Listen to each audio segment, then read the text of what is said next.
My boyfriend confessed that he might not actually love me anymore. Before my boyfriend Steven and I dated, he had someone else who was special to him. Jackie, my best friend. They were that couple who made people roll their eyes from how cute they were together. When they got engaged, I was genuinely happy for them. But on the day they were supposed to get married, Jackie disappeared.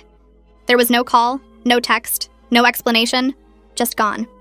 And Steven was completely destroyed. I stayed with him that entire month just making sure he didn't do anything stupid. And soon, something between us shifted. 8 months later, we started dating and we've been going steady ever since. Until 2 nights ago when Jackie came back abruptly. I didn't even know she was in town until I saw how Steven was acting like a complete mess all day. Distracted, forgetful, just absolutely out of it. He'd forget we had plans. He'd stare at his phone during dinner.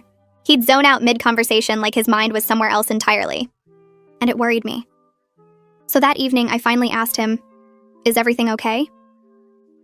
He stared at me with wide eyes, suddenly out of the weird trance, and flashed a smile. "I'm fine," he said, clearly a lie.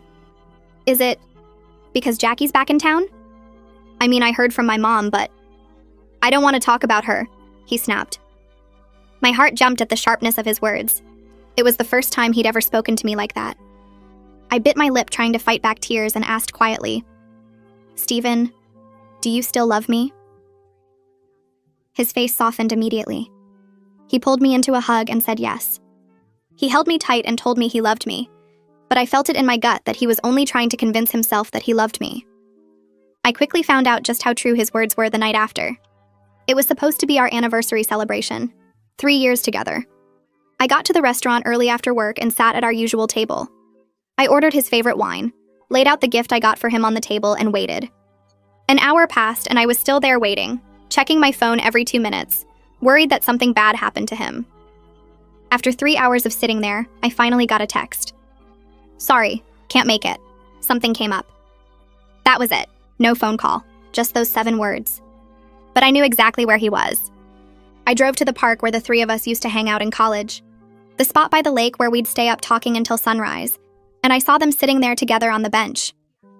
Steven looked at her with the softest, patient expression, something he never once showed me in the 3 years we dated.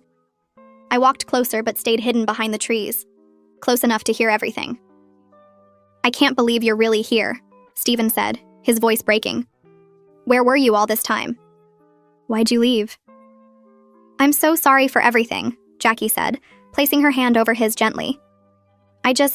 It was all moving so fast between us back then. I kept telling myself I was ready for marriage when I wasn't. So I ran.